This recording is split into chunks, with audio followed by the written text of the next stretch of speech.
Hey, my name's Ethan Hayes.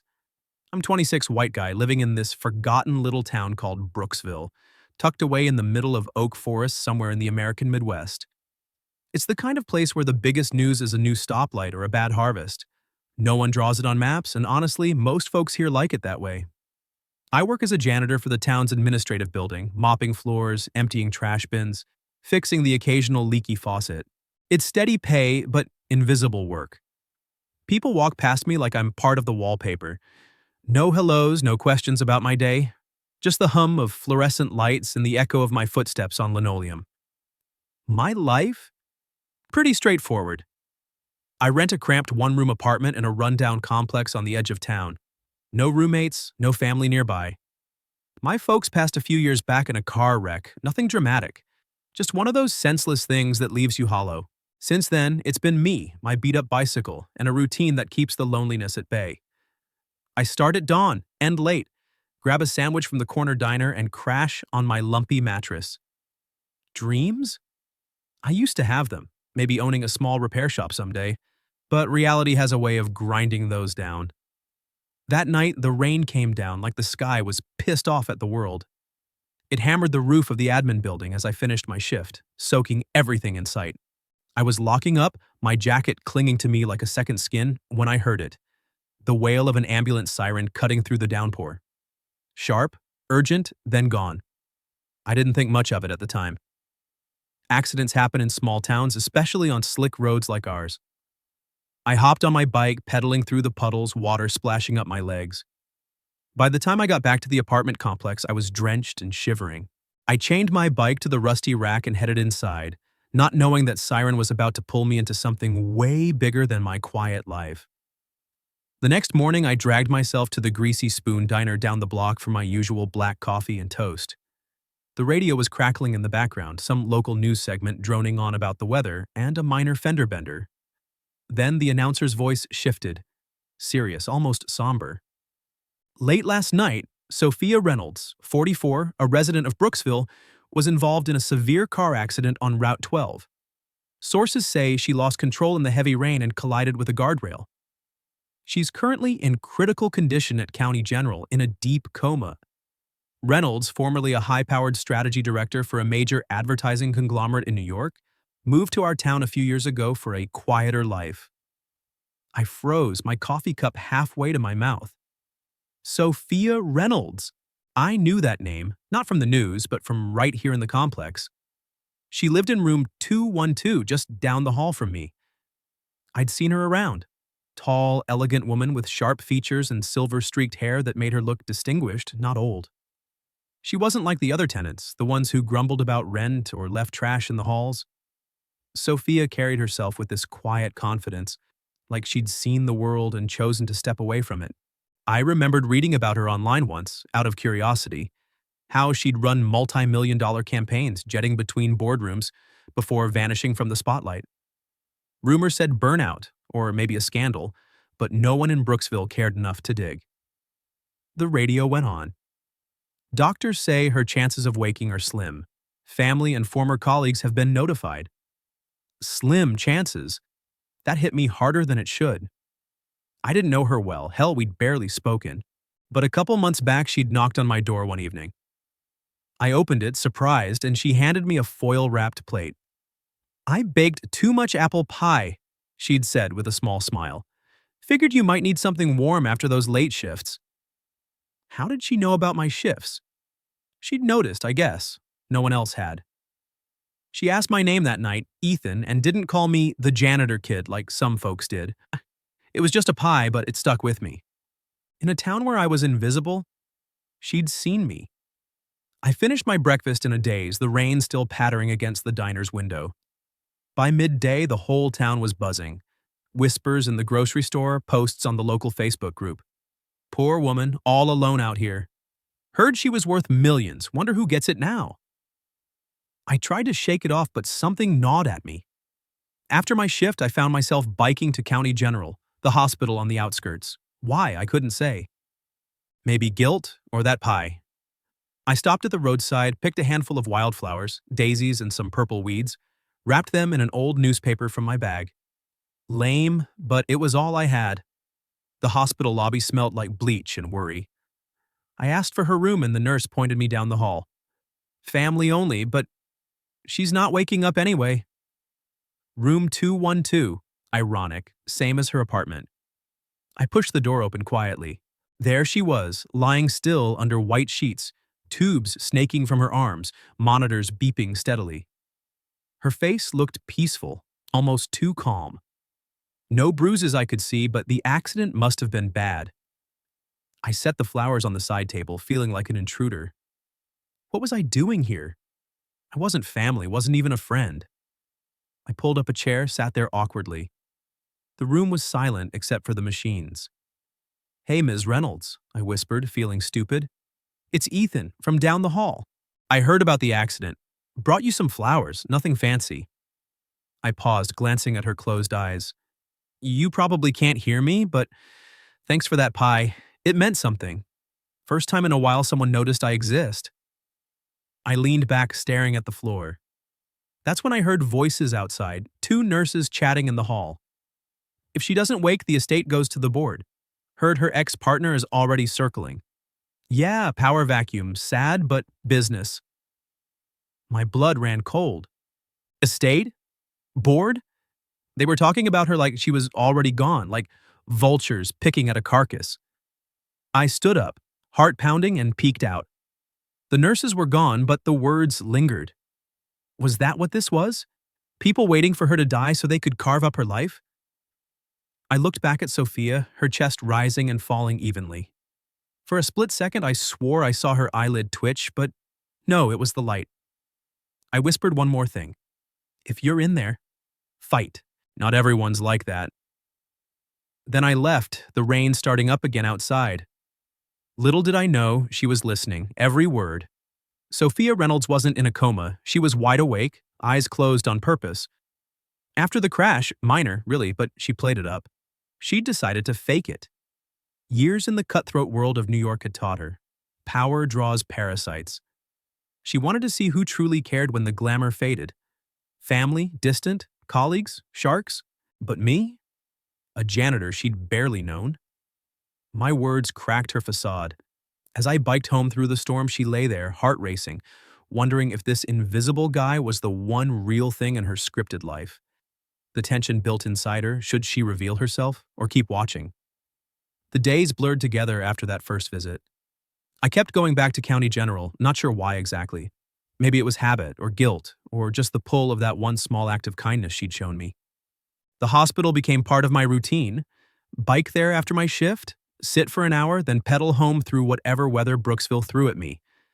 The nurses started recognizing me, nodding without questions. "You're the flower guy," one said once, smirking at my roadside bouquets. I shrugged it off. It wasn't about impressing anyone, it was about showing up. Sophia's room stayed the same. Stark white walls, the steady beep of monitors like a mechanical heartbeat, tubes feeding her nutrients, and who knows what else. She lay there motionless, eyes closed, breathing even. The doctor's updates on the radio were grim. No change, slim odds. But I talked to her anyway, whispering like she could hear. Hell, maybe she could. Work was the usual today, I'd say, settling into the stiff chair. Spilled coffee in the lobby, took forever to clean. Boss didn't even notice. I'd ramble about nothing. The diner special, a stray dog I'd seen, how the oaks were turning gold with fall coming. It felt stupid at first, but it became a release. No one else listened to my life. Why not her? What I didn't know was that she was listening. Every word. Sophia Reynolds wasn't lost in some void. She was wide awake, eyes shut tight on purpose. The accident had been bad, sure, cracked ribs, a concussion, but nothing irreversible. In the chaos of the ER, she'd made a split-second choice. Fake it. Let them think she was gone, deep in coma land. Why? Years in New York's Shark Tank had scarred her. Boardrooms full of smiles that hid knives, friends who vanished when deals soured. She'd built an empire only to watch it erode her soul. Moving to Brooksville was supposed to be escape, but old habits died hard. This coma was her test. Strip away the power, the money, the title. Who stays? Who reveals their true face? And they did. The room turned into a stage. visitors performing their roles while she played the unwilling audience. First came her former assistant, Lena, a sharp young woman Sophia had mentored for years. Lena arrived mid-morning clutching a bouquet of expensive lilies that filled the air with a cloying sweetness. She perched on the chair, dabbing at her eyes with a tissue. "Oh, Sophia," she sniffled, voice pitched just right for drama. "We miss you so much at the office. Hang in there." It lasted 3 minutes, precisely. Then Lena stepped into the hall, phone already out. Sophia strained to hear through the cracked door. "Yeah, if she doesn't wake, the shares redistribute. We just need the doc's sign-off. I'll handle the paperwork." Click. Gone. The lilies wilted by evening. Next was an old friend, Marcus, a fellow exec from her New York days. He swept in with a massive arrangement of roses, thorns clipped, and a designer scarf draped over his arm. "Darling," he cooed, adjusting her blanket like a prop. "The company's lost without you, but I'll carry on your vision. Someone has to." He lingered, checking his watch, then muttered to himself, "Finally room to lead without her shadow." Out he went, leaving the scent of cologne and ambition. Sophia's mind raced behind her closed lids, all of it a farce. These people she'd trusted, built empires with. They saw her not as a person, but as an obstacle cleared. But then there was me. That Wednesday afternoon I showed up again, wildflowers in hand. Daisies this time, wrapped in a crumpled page from an old calendar I'd found in my apartment. The stems were uneven, dirt still clinging to the roots, but it was honest. I set them down, pulled the chair close, and sat in silence for a bit, watching the rise and fall of her chest. The room felt heavier that day, like the weight of unspoken things. Finally, I leaned in, voice low. "Ms. Reynolds, Sophia, if that's okay. You're the first person in this whole damn complex who asked my name. Didn't just bark, 'Hey, janitor,' or ignore me. Last month, that apple pie you left? You told the neighbor to drop it off because you knew I pull night shifts. No one's done that for me in, well, ever." I paused, rubbing my neck, feeling the flush of embarrassment. I don't have much, you know? Lost my parents young, bounced around jobs. But you saw me, owe you for that. So, if you're hearing this, just know. I'm here, not going anywhere. Sophia's heart slammed against her ribs like a trapped bird. She lay perfectly still, but inside something cracked. This kid, Ethan, the janitor she'd barely noticed at first, spoke with a rawness she'd forgotten existed. No agenda, no play for her fortune. Just gratitude for a pie. Tears pricked her eyes, but she blinked them back, forcing stillness. Why him? Of all people, why did his words pierce the armor she'd built over decades? I kept coming. Every day after that, I'd share more.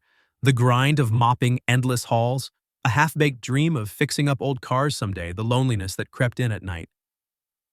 Town like this swallows you whole, I'd say. But you got out of the big city, must have taken guts. I didn't know she was absorbing it all, reflecting on her own path. The glittering New York lights that blinded her to real connections. The betrayals that drove her to Brooksville's shadows. For the first time in years, she felt seen, not as the strategy queen, but as a person. A quiet bond formed in that sterile room, invisible to me but electric to her. She started anticipating my footsteps in the hall, the creak of the chair. In her mind, questions swirled. Who was this young man really? And why did his simple kindness feel like the first real light in her darkened world? The visits became my anchor in those blurry weeks. I'd bike to the hospital rain or shine, dodging puddles or wiping sweat from my brow, always with a fresh handful of wildflowers or a crumpled bag of takeout fruit from the diner. Sophia's condition stayed unchanged, according to the clipped updates from the nurses. But I kept talking, spilling bits of my life into the sterile air. What I didn't realize was how her coma was unraveling a web I'd never imagined. She lay there, eyes sealed, but her mind was a storm, processing every visitor, every whisper, and the sharks were circling. It started with Victor Langford. I'd heard the name in passing from those old online articles about Sophia, her former business partner, the guy who'd co-signed some massive deals back in New York. He showed up one Thursday afternoon right as I was leaving after my visit. I lingered in the hall, pretending to tie my shoe, curiosity getting the better of me. Victor was slick. Mid-50s, salt and pepper hair, a tailored suit that screamed old money, and a red tie knotted like a noose. He carried a sleek leather briefcase and a single white orchid. Elegant, impersonal. The nurse let him in without a fuss. "Close associate," he said smoothly. I should have left then, but something felt off. The way he glanced around before closing the door, I edged closer, ear to the wall, heart thumping. Inside, his voice was low, performative. "Sophia, old friend. The board's in shambles without you. Hang on." A pause, then the rustle of him adjusting her blanket. But it wasn't tenderness, it was theater. He stepped toward the door, speaking to the doctor who'd poked his head in. "We need that confirmation paperwork soon. Persistent vegetative state, right? The shareholders are anxious. Can't let the company drift." The doctor's murmur was non-committal, but Victor pressed, "Expedite it. I'll handle the legal side." My blood turned to ice. Vegetative state? She wasn't even hooked up to life support beyond basics. I flattened against the wall as Victor exited, his polished shoes clicking down the hall. He didn't notice me, why would he? I was just the janitor, invisible as ever. But I followed at a distance, down to the parking lot, hiding behind a van. He got into a sleek black sedan, phone already to his ear. "Yeah, it's me. Doc's on board. Pun intended. Once we get the sign-off, her shares default to the partnership clause. We rewrite the history, I take lead, you handle ops. Clean sweep." Laughter, cold and sharp. Sophia's era, over. Guardrail did us a favor. I stood there, frozen, rain starting to drizzle again. A clean sweep? This wasn't grief, it was a coup. Victor Langford, her so-called partner, was using her coma to bury her legacy and grab the reins. My mind reeled. Who was I to get involved? A nobody with a mop and a bike. But those words, her shares, rewrite history, echoed the nurse's gossip. People weren't mourning, they were plotting. I thought of Sophia lying there, alone in that bed. If she really was gone, who'd fight for her? Not these suits. I biked home in a daze, the wind whipping rain into my face. My apartment felt smaller that night, the single bulb flickering like my thoughts. I paced, replaying Victor's call. Evidence. I needed proof. Digging through my junk drawer, I found an old voice recorder from my parents' estate sale. Nothing fancy, but it worked. Test run. My voice echoed back clear enough. Okay, but how? I couldn't just barge in, then it hit me. The hospital. I'd overheard the nurses saying volunteers were short-staffed for evening rounds.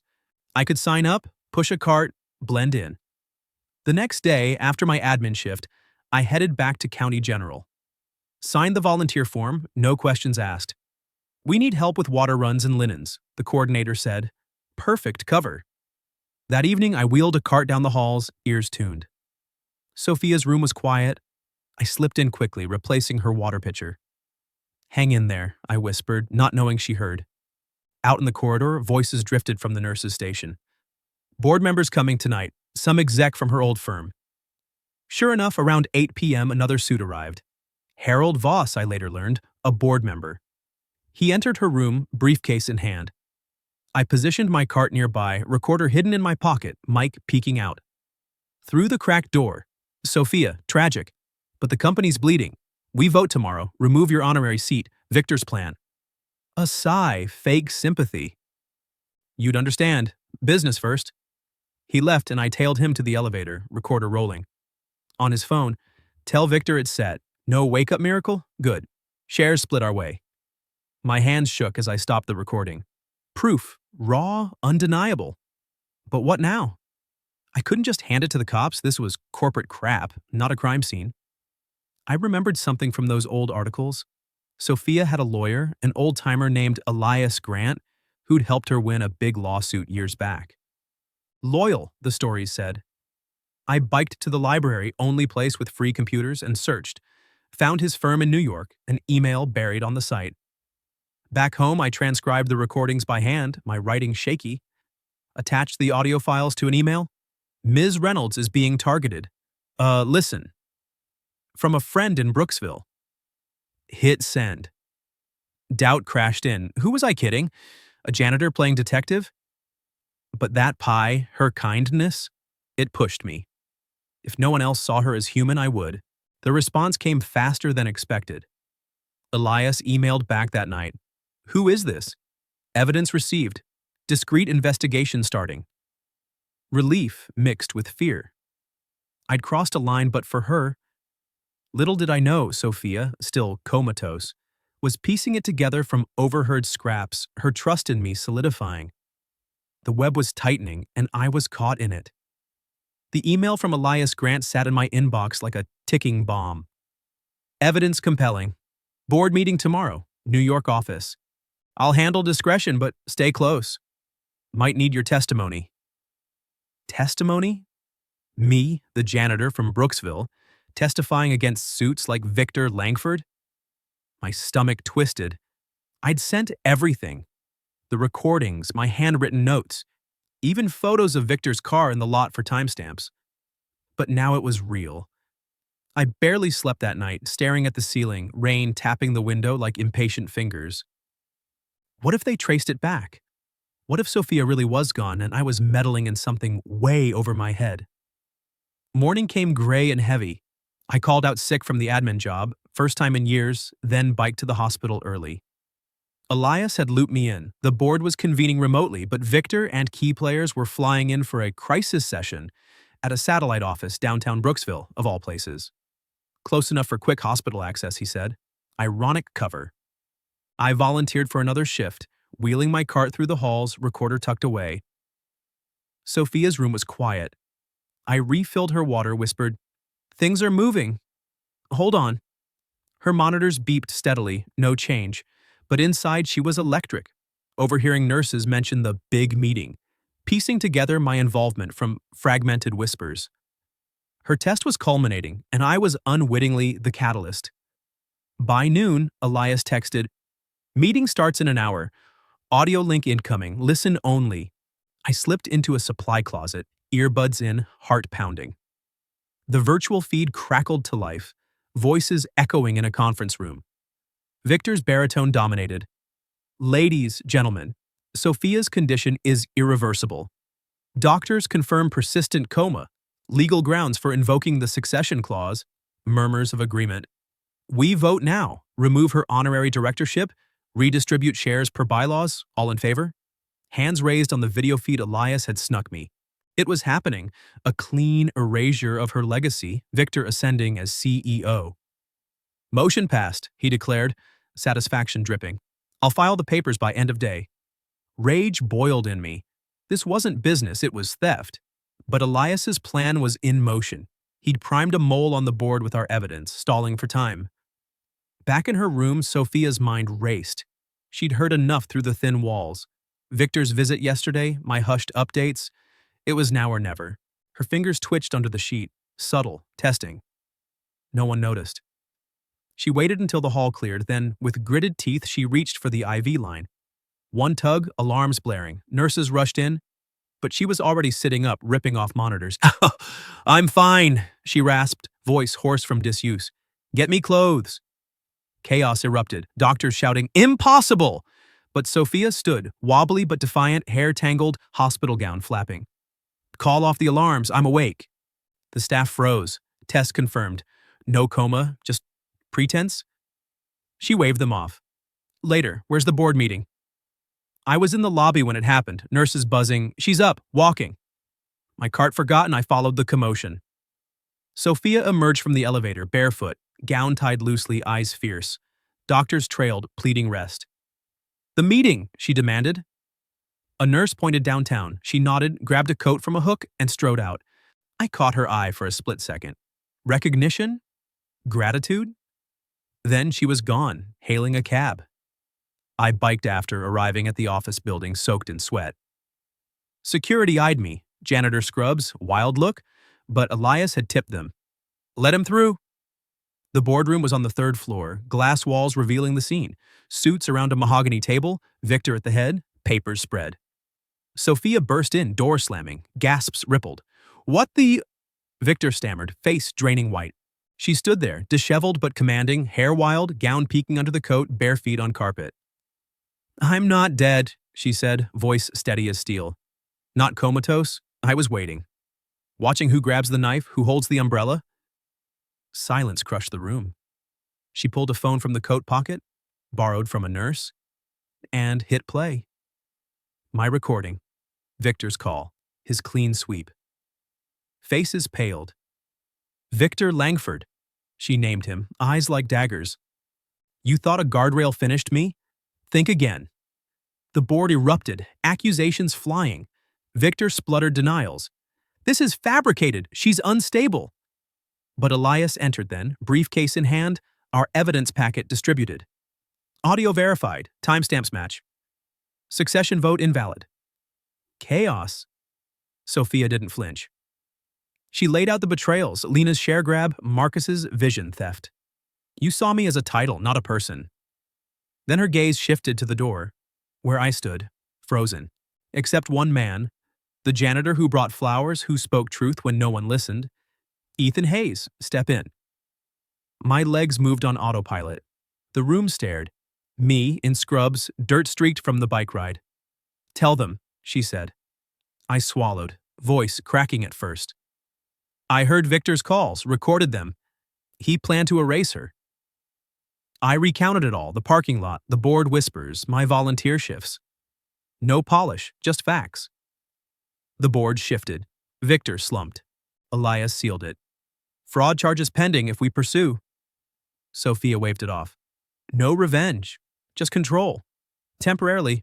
Victor, you're demoted to advisor. Board, rethink your loyalties. She turned, the meeting shattered. As we left, she leaned on me slightly, weak but unbroken. You saw me, she whispered. Thank you. The fallout from that boardroom showdown hit like aftershocks in an earthquake. Victor Langford slunk away, demoted to some meaningless advisory role. His empire dreams shattered. The board scrambled, issuing apologies and restructuring memos, but Sophia didn't stick around to watch. She sold off her shares in a quiet transaction, funneling the money into trusts and charities, washing her hands of the New York machine that had chewed her up for decades. Let them have it, she told Elias over the phone, her voice steady but lighter than I'd ever heard. I'm done building castles in the sand. Brooksville settled back into its sleepy rhythm soon after. The gossip mill churned for a week or two, whispers about the miracle wake-up and the janitor who played hero. But small towns move on. Rain gave way to crisp fall air, the oaks shedding leaves like old skin.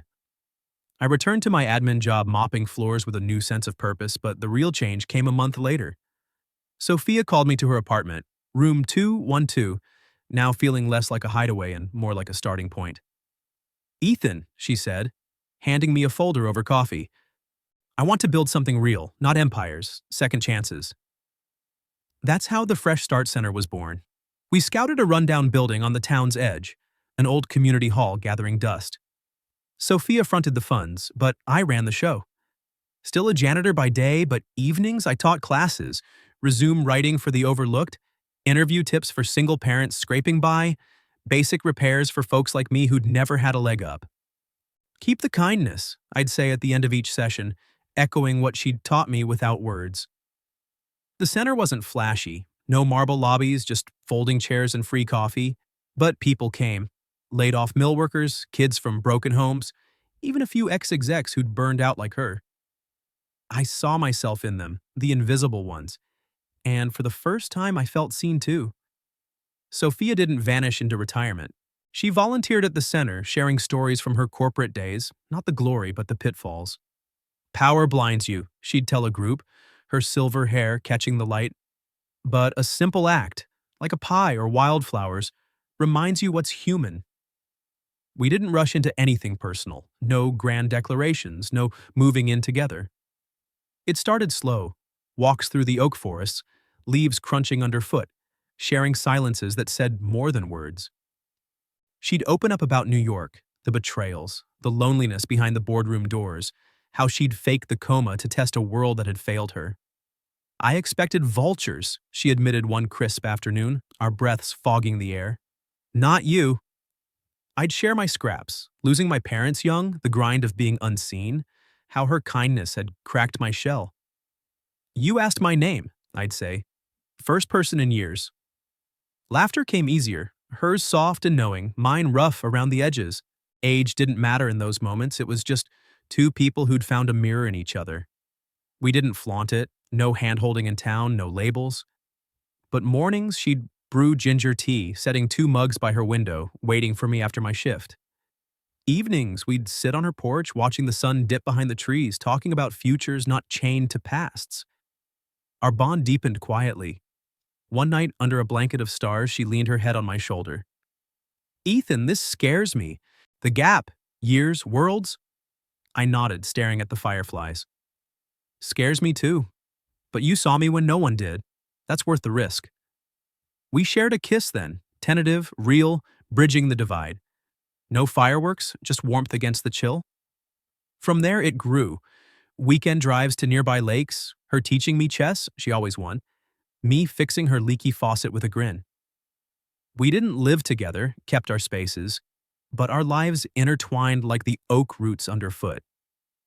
Brooksville changed for us. The center thrived. A beacon for the forgotten. I'd end days there, sweeping up after classes, but with purpose now.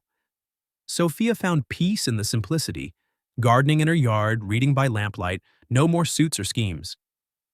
In a world chasing thrones, she'd say over tea, kindness is the real foundation. And me? I built one, with her. A house of quiet mornings, shared stories, and unspoken understanding. We weren't a fairy tale, we were real, messy, enduring. In the end, that's what mattered. Two people seen at last, in a town that finally felt like home.